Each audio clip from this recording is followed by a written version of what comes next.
এখন খলিফা হারুন আর রশিদ একদিন তাহাজ্জুদ নামাজ পড়া ঘুমায় রইছে। এবার স্বপ্নে দেখতেছি ফেরেশতা এসে বলতেছে, হারুন তুমি যে এত সুন্দর মসজিদ বানাইছো, এজন্য আল্লাহ তোমার জন্য একটা ঘর নির্মাণ করছে জান্নাতের মধ্যে। দেখবানি এই ঘরটা কেমন, তোমার পৃথিবীর মসজিদ কেমন হয়েছিল আর তোমার জান্নাতের ঘরটা কেমন হয়েছে দেখবানি। আল্লাহু আকবার। হ্যাঁ দেখতে চাই। চলো, এই যে তোমার ঘর, এটা তোমার জান্নাতের ঘর, এটা আল্লাহ তোমার মসজিদের কারণে নির্মাণ করছে এত সুন্দর একটা ঘর। এবার হারুন আর রশিদ ঘরের দরজায় দাঁড়ায়া যখন আবার পিছনের দিকে ফেরছে, দেখে সামনের দিকে আরো সুন্দর একটা ঘর। কোন আল্লাহু আকবার। আরো সুন্দর, চমৎকার। এবার দৌড় দিছে, মানে এমন ডকের ঘর, এমন সুন্দর, মানে ওইটা তো দেখছে দেখে ভালো লাগছে, এইটা দেখা একদম অচেতন হয়ে গেছে, দিচ্ছে দৌড় কয়ে খারাপ। ওই ঘরে অনুমতি ছাড়া যাওয়া যাবে না। কি অনুমতি ছাড়া যাওয়া যাবে না? কে? ওইটা হলো তোমার যোগালি, তোমার ওই মসজিদে কাম করছে না মিস্ত্রি, এই যোগালির জন্য ওইটা, ওইটা তোমার না। আর একবার সুবহানাল্লাহ কোন, চিন্তা করছেন? ওটা তোমার না। একটা নাম কি তার? আহমাদ। স্বপ্নের নামও বলে দিছে, এর মধ্যে স্বপ্ন শেষ। পাগল হয়ে গেছে ডাইরেক্ট। কি ব্যাপার, জান্নাত নিমু একলা এই মসজিদের বিনিময়, সেই জায়গায় যোগালি ওর জন্য আমার থেকেও ভালো একটা ঘর নির্মাণ হয়ে গেল, চিন্তা করা যায়। তাই তিনি যায়া ঘোষণা দিছে, সমস্ত মিস্ত্রিদেরকে ডাক দিছে, আসো তোমরা এখানে আসো, তোমাদের সাথে কথা আছে। এই শোনো, আমি যে মসজিদ নির্মাণ করেছি, এই মসজিদের মধ্যে কোনো ব্যক্তি কোনো টাকা পয়সা কোনো কিছু আমাকে না জানায় দান করছো কিনা, আমার কাছে সত্যি কথা স্বীকার করতে হবে। আজকে সত্যি কথা স্বীকার করলে কোনো কিছু হবে না, একটা পুরস্কার আছে, সেই পুরস্কারের কথা আমি ঘোষণা দিব, জানাই দিব। এবার আহমাদ নামে বলতেছে, আহমাদ নামে কোনো মিস্ত্রি যোগালি আসেনি। আহমাদ দাঁড়াইছে ভয় কাঁপতে কাঁপতে, যোগালি মিস্ত্রি আহমাদকে বলতেছে, আহমাদ তুমি কি জানো না আমি ঘোষণা দিয়েছিলাম আমার মসজিদ নির্মাণে কেউ দান করতে পারবে না, তুমি কি করেছো বলো? বাদশা, আমি আপনার ঘোষণার কথা শুই না, আমি ডরে ভয়ে আমার বাবার পৈতৃক ভিটা খনন করতে যাইয়া সেই ভিটার মধ্যে 3টা অমূল্য রত্ন পাথর পেয়েছিলাম, যেই পাথর 3টা আপনার এই পাথরের মতো মোজাইক করা সাদা 3টা পাথর মিলিয়া যায়।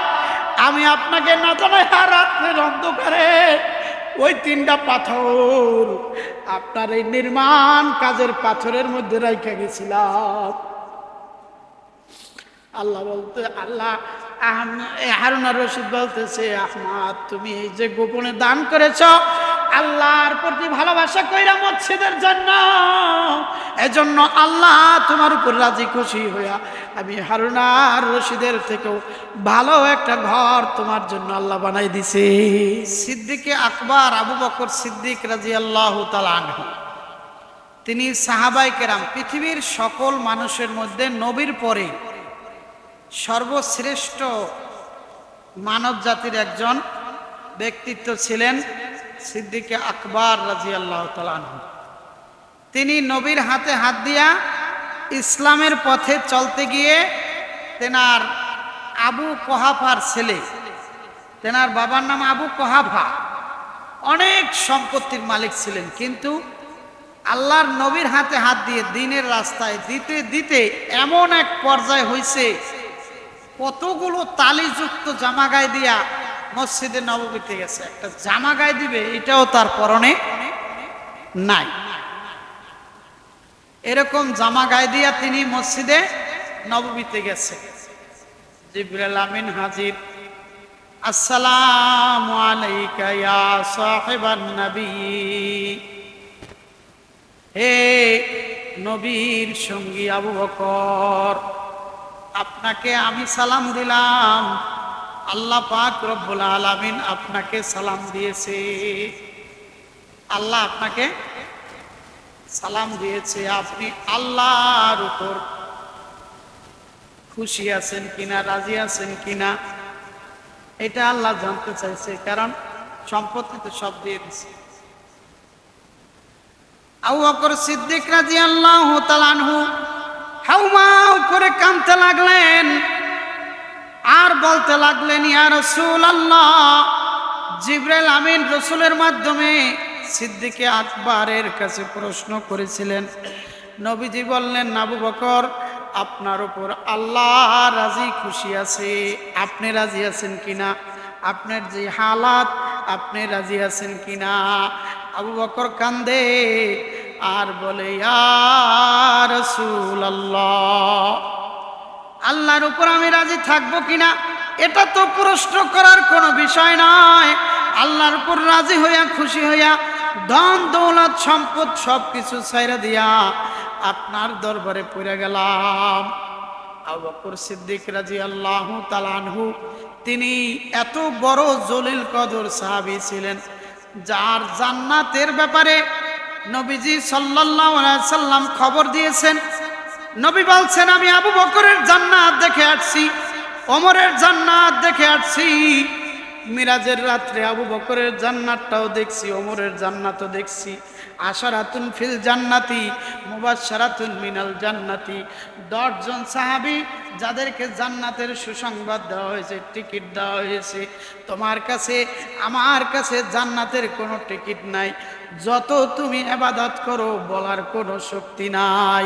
সেই সিদ্দিকে আকবর যিনি নবীর বরকতি মুখে জান্নাতের টিকিট পাইয়া রাস্তা দিয়া হাঁটে আর খড়কুটা টোকায় টোকায় বলে, ওর খড়কুটা, আমি যদি আবু বকর না হইয়া তোর মতন রাস্তার একটা খড়কুটা হইতাম কত ভালো হইতো, কিয়ামতের ময়দানে আমার হিসাব দিতে হইতো না।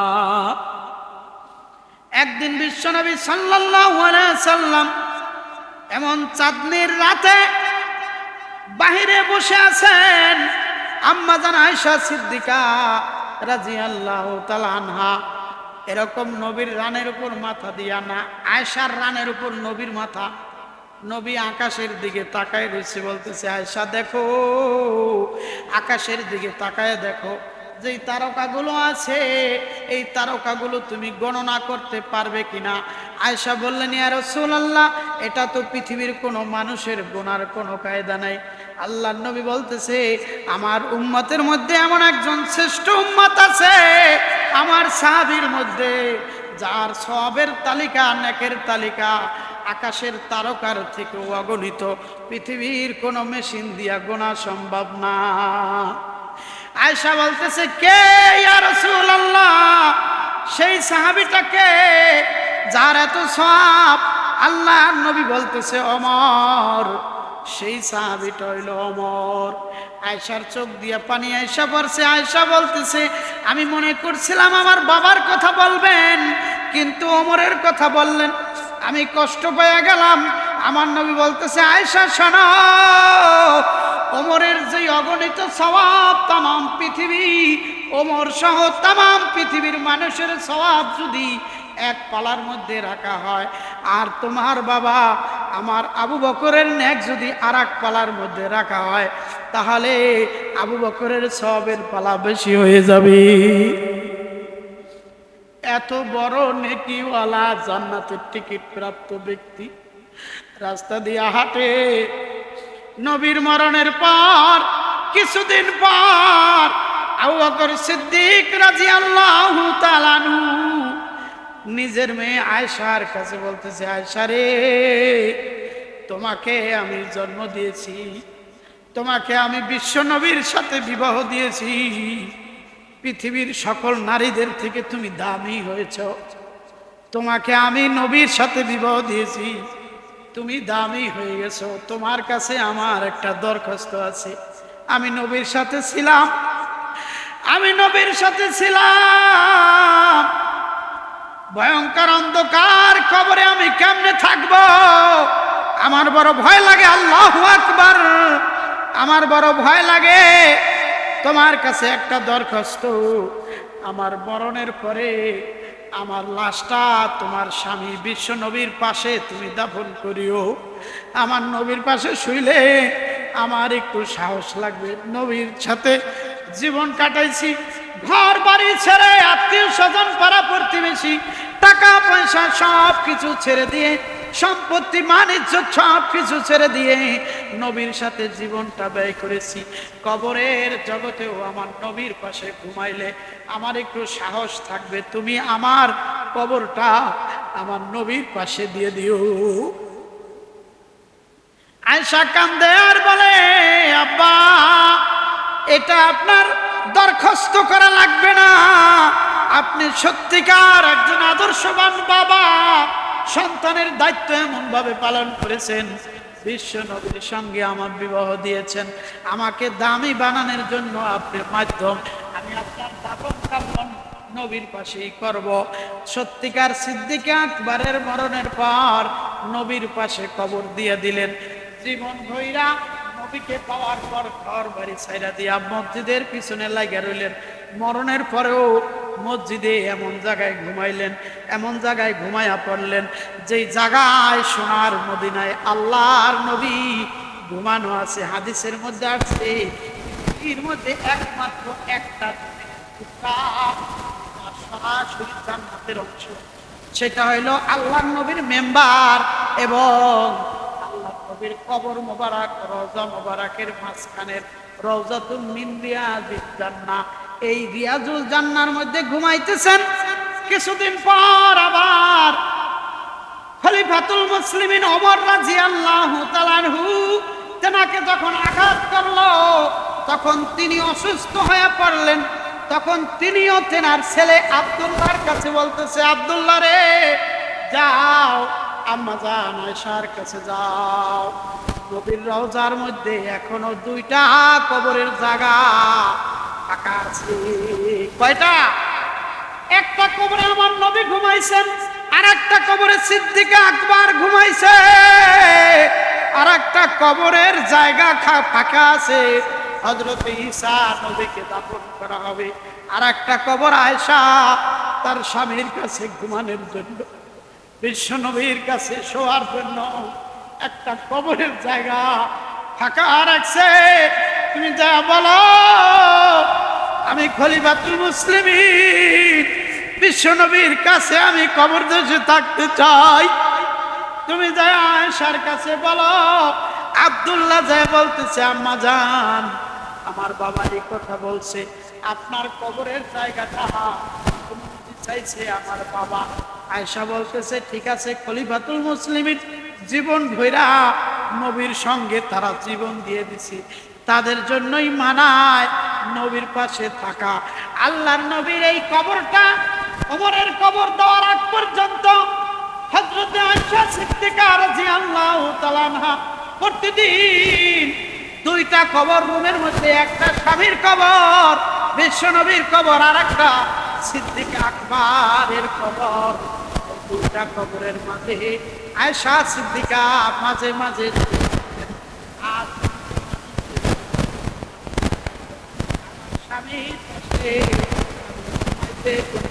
লাগে না। কিন্তু ওমর ফারুক রাদিয়াল্লাহু তাআলা আনহুর কবরটা যখন ওই জায়গায় দেওয়া হয়ে গেল, তিনি তো অপরিচিত আবু বকর ছিলেন বাবা, একজন ছিল স্বামী, ততদিন পর্যন্ত তিনি কবরের কাছে যাইতেন।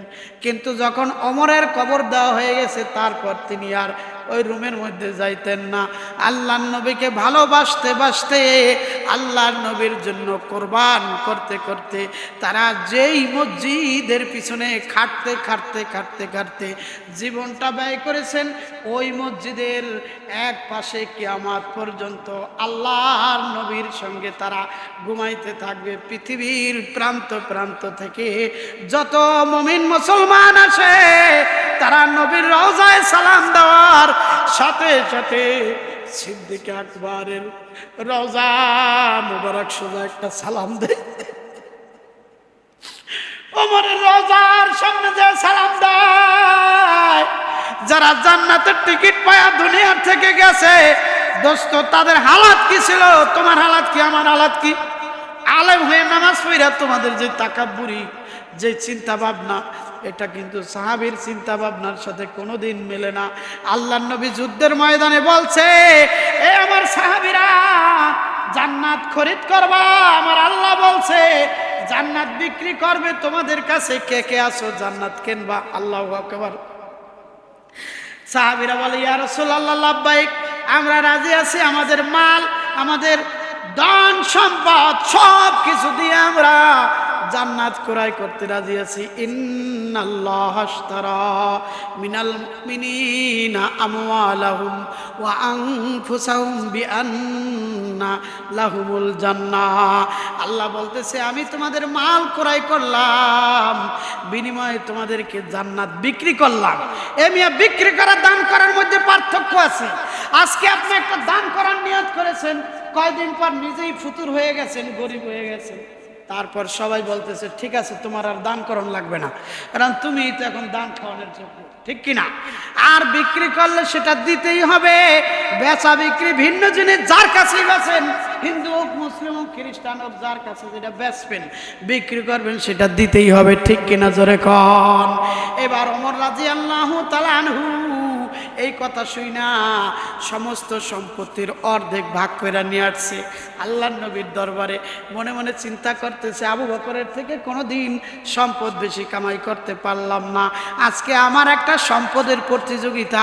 আবু বকরের তোর কোনো মাল নাই, ঘরের মধ্যে দৌলত নাই, সম্পদ নাই, কোনো কিছু নাই, বালিশ নাই, বিছানা নাই, খেতা নাই, কম্বল নাই, কিচ্ছু নাই। আমি এবার সুযোগ পাইছি, ও সমস্ত সম্পত্তির অর্ধেক ভাগ করে নিয়ে আসলো। আল্লাহ নবী বলতেছে ওমর আল্লাহর জন্য কি নিয়ে আসলেন? আল্লাহর নবীর সামনে ওমর বলতেছি ইয়া রাসূলুল্লাহ সমস্ত সম্পত্তি ভাগ করিয়ে অর্ধেক নিয়ে আসছি, আর অর্ধেক রাখে আসছি। বিশাল সম্পত্তি নিয়ে আসলেন। এবার আবু বকর আসছে বেজার, একটা পোটলার মধ্যে সবাই জানে ঘটি বাটি থালা বাসন সব কিছু, খেজুরের ডাগরার বেড়া ছিল, টাকায়া টাকায়া দেখছে একটা সুই বেড়ার মধ্যে গাঁথা আছে কিনা, সেই সুইটাও সাহাবীদের কাজের জন্য লাগে কিনা সেটাও নিয়ে আসছে। আল্লাহর নবী বলতেছে আবু বকর কি নিয়ে আসলেন? ইয়া রাসূলুল্লাহ এই যে টোপলার মধ্যে যা আছে এগুলা নিয়ে আসছি, নুনের বাটি, থালা বাসন, একটা ঘটি, একটা বাটি, আর কিছু আনি নাই। ইয়া রাসূলুল্লাহ ঘরের মধ্যে একমাত্র আল্লাহ এবং তার রাসূলকে রেখে আসছি। সম্পত্তি আনছে এতটুকু, কিন্তু এটুকু দিয়া আজকেও আবু বকর ওমরের থেকে অনেক বেশি সওয়াব নিয়ে গেলেন। সুবহান। দেখেন আল্লাহ আসলে কি আপনার মালের দিকে ঠেকা? বলেন আল্লাহ মালের দিকে ঠেকা? আল্লাহ বলছেন তামাম দুনিয়া এটা একটা মাছির পাখা সমানও আল্লাহর কাছে দাম নাই। এটা বুঝবেন। একটা কথা বলি, এই জমিন থেকে এই সূর্যটা 9,88,00,000 মাইল দূরে। এখান থেকে ওই সূর্যটা আবার পৃথিবী থেকে 13 লক্ষ গুণ বড়। কত বড়? তাহলে এখন এখান থেকে তাকাইলে 13 লক্ষ গুণ বড় পৃথিবী থেকে। সেই সূর্যটা দেখা যায় এতটুকু একটা প্লেট। আপনার হিসাব দিয়ে দিতেছি যে এটা মাছির পাখার সমানও তামাম পৃথিবীও আল্লাহর কাছে দাম না, এটা হিসাবটা নেন। তো ওই প্লেটটা এতটুকু প্লেট, তাহলে ওই প্লেটের থেকে এই পৃথিবীর দিকে তাকাইলে, সূর্য থেকে পৃথিবীর দিকে তাকাইলে এটা তো 13 লক্ষ গুণ ছোট না? ওই প্লেটটা সমান অতটুক থেকে 13 লক্ষ গুণ ছোট করেন, তাহলে এটা দেখা যাবে কি একটা বালুর কণার মতো দেখা যাবে না। বালুর কণা। তাই প্লেটের মতো আকাশে এতটুকু জায়গা খাইলো 13 লক্ষ গুণ বড় সূর্য। আপনার চোখ দিয়ে তামাম পৃথিবীতে কত কোটি সূর্য ওরকম ফিট করার জায়গা আছে কোন? একটা তারকা থেকে আর একটা তারকার মাঝখানের ফাঁকা জায়গা 1000 বছর লাগে আলো দৌড়ে যেতে। যে আলো সূর্য থেকে পৃথিবীতে আসে মাত্র অনলি 8 মিনিট টাইম। কয় মিনিট? 8 মিনিট। 8 মিনিটে 9,30,88,00,000 মাইল দূরে আসে। কয় মিনিটে? 8 মিনিটে। তো 1000 বছরে কত রাস্তা যেতে পারবে বলেন? 1000 বছরে আলোটা কত দূরে যেতে পারবে? তাহলে তামাম পৃথিবীটা আল্লাহর কাছে যে একটা বালুর মতো দাম নাই। এই মহাবিশ্বের মধ্যে কি আছে একটু হিসাব লাগালে বুঝবেন।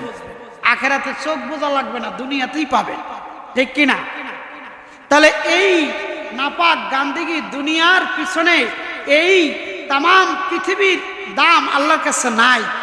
আল্লাহ চাইলে তার ঘর, মসজিদ, এইগুলো আল্লাহ কিন্তু স্বর্ণ দিয়ে বাদাই করে দিতে পারতেন, কিন্তু আমরা যে টুডা ফাড়া ইবাদত করেন না লোক, আমাদের উসিলা, আমাদের এই যে কিয়ামতের ময়দানে 7 শ্রেণীর ব্যক্তিকে আরশের নিচে ছায়াদান করবেন আল্লাহ পাক রব্বুল আলামিন। তার মধ্যে এক শ্রেণী হলো রিজালুন কুলুবুহুম মুআল্লাকুনা বিল মাসাজিদ, ওই সমস্ত ব্যক্তি যাদের কলবটা মসজিদের সাথে লটকানো।